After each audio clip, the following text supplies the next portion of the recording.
ہمارے یہاں چند سالوں سے ایک بہت بڑی وبا پھیلی ہوئی ہے اور وہ ہے باجے کی وبا، جس کی وجہ سے انتہائی تکلیف کے اندر لوگ مبتلا ہو جاتے ہیں۔ انہیں ایسا لگتا ہے کہ کوئی قومی سطح پر کوئی ایک چیز پیدا ہو گئی ہے کہ اب یہ 14 اگست کا ایک لازمی جز بن گیا ہے، تو اس حوالے سے کچھ آپ نصیحتیں فرما دیجیے۔ باجا بجانا، توبہ استغفر اللہ، پیارے آقا صلی اللہ علیہ وسلم کا تو فرمان علی شان کچھ اس طرح ہے، انہیں اپنی بعثت تشریف آوری کا مقصد یہ بتایا کہ میں باجوں گانجوں اور بنسریوں کو ختم کرنے کے لیے بھیجا گیا ہوں، اور ہم لوگ ہیں کہ سرکار صلی اللہ علیہ وسلم کی محبت کا دم بھرنے کے باوجود سرکار صلی اللہ علیہ وسلم جن چیز کو تہیس نہیس کرنے کے لیے اور مٹانے کے لیے تشریف لائے ہیں، ہم اسی کو فروغ دے رہے ہیں۔ ہم کیسے غلامان مصطفیٰ ہیں، ہم کیسے عاشق رسول ہیں؟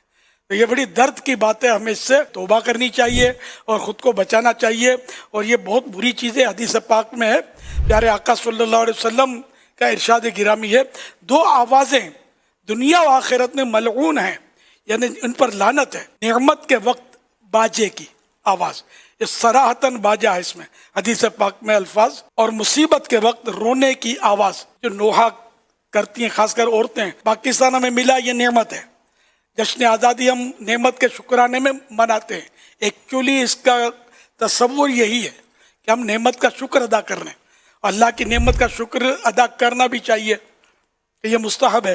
ایسے موقع پر باجے کی آواز، اس کو اللہ کے پیارے نبی صلی اللہ علیہ وسلم نے ملعون قرار دیا، لعنتی قرار دیا۔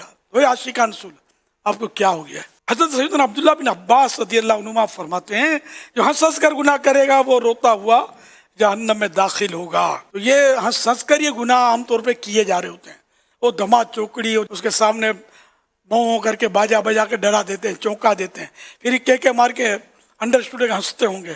تو یہ گناہ کا کام ہے، کسی مسلمان کو اس طرح تکلیف دینا، باجا بجانا خود گناہ، پھر کسی کو تکلیف دینا، بلکہ غیر مسلم کو بھی اس طرح چونکا دینا، تکلیف دینا، یہ بھی جائز نہیں ہے۔ یہ بہت احتیاط کی ضرورت ہے، اور پھونک پھونک کے قدم اٹھانا ہے اور زندگی گزارنی ہے۔ یہ عام طور پر نوجوان کرتے ہیں، ان کو موت کم یاد آتی ہے، پھر بڑھاپا جب آتا ہے تو یہ ساری مستیاں اتر جاتی ہیں۔ تو اللہ کرے کہ ہمارے نوجوان بھائی جو ہیں اس سے توبہ کریں اور ہرگز نہ کریں، خدا کا خوف کریں کہ اس طرح کرتے کرتے موت آ گئی تو کریں گے کیا؟ بیچنے والے کائے کو بیچتے ہیں؟